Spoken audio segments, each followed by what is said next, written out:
भारत में बैन एक popular messaging app IMO का इन दिनों खुलकर इस्तेमाल हो रहा है। दिल्ली में पिछले 6 महीने में जो 1000 से ज्यादा अवैध बांग्लादेशी पकड़े गए हैं, उनमें लगभग सभी इसी ऐप से बांग्लादेश में बात करते पाए गए। आखिर ये ऐप होने के बाद भी बांग्लादेशी इस ऐप में कैसे बात करते हैं और क्यों करते रहे हैं, और ये राष्ट्रीय सुरक्षा के लिए कितना बड़ा खतरा है, इसी की पड़ताल करती हमारी ये रिपोर्ट है। तो दिल्ली में पिछले 6 महीने में जो 1000 से ज्यादा अवैध बांग्लादेशी पकड़े गए हैं, उनमें से लगभग सभी पता चला है कि यही ऐप वो इस्तेमाल करते थे बांग्लादेश में बात करने के लिए, इसलिए वो एक तरह से सर्वेलेंस से बाहर थे। इसी की पड़ताल करती हमारी ये एक्सक्लूसिव रिपोर्ट है। देखिए इस रिपोर्ट को। 3580 करोड़ से ज्यादा इंटरनेशनल कॉल, 101 अरब से ज्यादा मैसेज, वो भी एक बैन ऐप IMO से।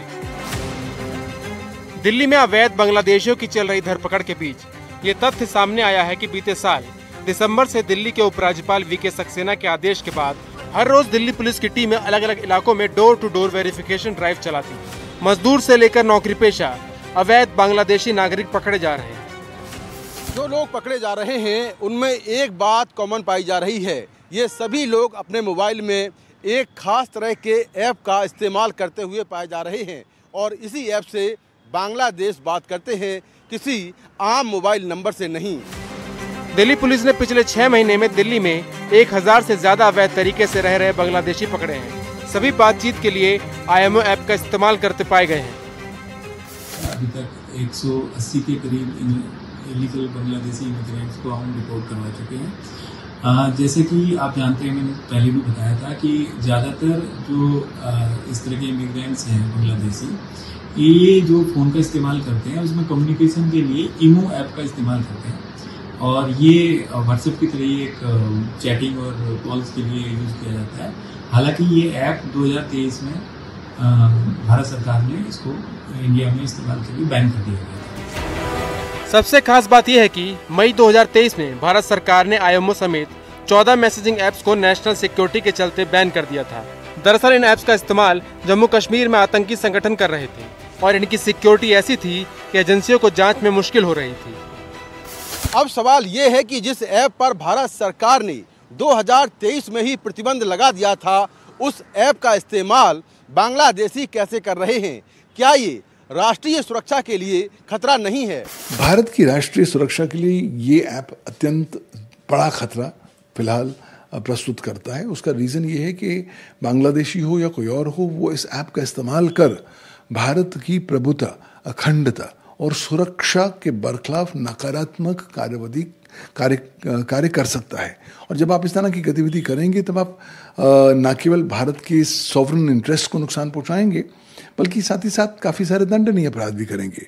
और अगर आप इस तरह के ऐप का इस्तेमाल करते हैं साइबर टेरर को प्रोपेगेंडा फैलाने में, तो आपके बरखिलाफ साइबर टेररिज्म का मुकदमा दर्ज किया जा सकता है धारा 66F भारत के सूचना प्रौद्योगिकी कानून के तहत। तो सरकार के पास विकल्प काफ़ी हैं जिनके अंतर्गत कानूनी कार्रवाई की जा सकती है। भारत में भले ही ये ऐप बैन हो, लेकिन बांग्लादेश में ये IMO ऐप काफ़ी ज़्यादा पॉपुलर है। इसकी कुछ खास वजह हैं। ये एक फ्री और सिक्योर ऐप है। इससे वीडियो कॉल, चैट और इंटरनेशनल कॉल बड़ी आसानी से कर सकते हैं। टाइम मशीन, गायब होने वाले message, private chat, screenshot block करने का ऑप्शन और एंड टू एंड एन्क्रिप्शन इस ऐप को खास बनाते हैं। ये ऐप स्लो इंटरनेट पर भी आराम से चलता है। यही वजह है कि दूसरे देशों में बैठे लोग अपना परिवार या जानकारों से बात करने के लिए इस ऐप का इस्तेमाल करते हैं। हमारा कुछ बिहार बॉर्डर था, उधर से आया। वहाँ मजदूरी कम मिलता था, यहाँ आके मतलब मजदूरी ज़्यादा मिलती, 500-600 रुपये मिलते ज़्यादा। तो वहाँ से घुसे कैसे? कोई किसी ने रोका नहीं आपको बीच रास्ते पे?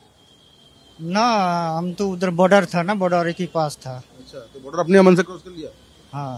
अच्छा, किसी ने रोका नहीं आपको वहाँ पे? ना, कोई दिखा नहीं। अच्छा, हमने आया था।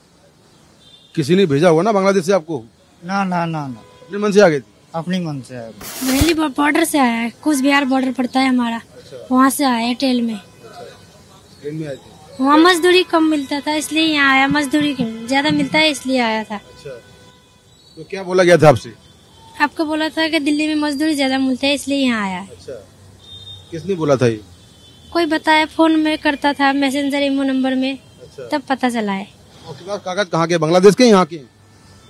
कागज फिलहाल तो नहीं है, यहाँ बांग्लादेश में है, यहाँ नहीं है। हाँ। घर वालों से बात कैसे करते हैं? पहले करते थे, अब नहीं करते। कब से बात नहीं हुई? 3-4 महीने से नहीं हो रहा है। पहले कैसे बात करते थे?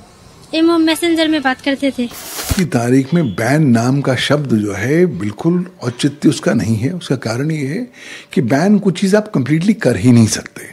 इंटरनेट ने भूगोल को इतिहास बना दिया है और इस संदर्भ में आप बैन करेंगे तो अपने इलाकों में करेंगे, आप अपने इलाकों में करेंगे, लेकिन वो जो बैंड चीज़ बाहर खुली होगी। और आज जब अधिकांश लोग टेक सेवी हो चुके हैं तो वो एक नई टेक्नोलॉजी का इस्तेमाल करते हैं जिसका नाम है वर्चुअल प्राइवेट नेटवर्क और वीपीएन। वीपीएन का इस्तेमाल करते ही आपकी लोकेशन भारत से निकल के कहीं और लोकेशन शो हो जाती है। एक बार लोकेशन कहीं और होती है जहाँ ये ऐप बैंड है ही नहीं तो ऑटोमेटिकली आप उसे एक्सेस कर पाते हैं। तो आज वीपीएन के माध्यम से जितने भी ये ऐप बैंड्स हैं उनको बाईपास किया जा रहा है और लगातार भारतवर्ष में इसका इस्तेमाल हो रहा है। मुझे लगता है कि आज बैन कुछ चीज़ करना नहीं चाहिए, बिकॉज जितना आप बैन करेंगे उतने आप उस ऐप की इंटरनेट ट्रैफिक को और ज़्यादा बढ़ा देते हैं, बल्कि आपको दूसरे और सुचारू रूप से रास्ते अख्तियार करने पड़ेंगे। तो एक देश की लाइफलाइन कहीं हमारे लिए खतरे की डोर न बन जाए, इसका ध्यान सुरक्षा एजेंसियों को रखना होगा। अवैध तरीके से भारत में आना और अवैध तरीके से एक ऐप का इस्तेमाल करना दोनों ही राष्ट्रीय सुरक्षा के लिए खतरनाक हैं। नई दिल्ली से कैमरा पर्सन सुशील राठी के साथ मैं मुकेश सिंह सेंगर, एनडीटीवी इंडिया।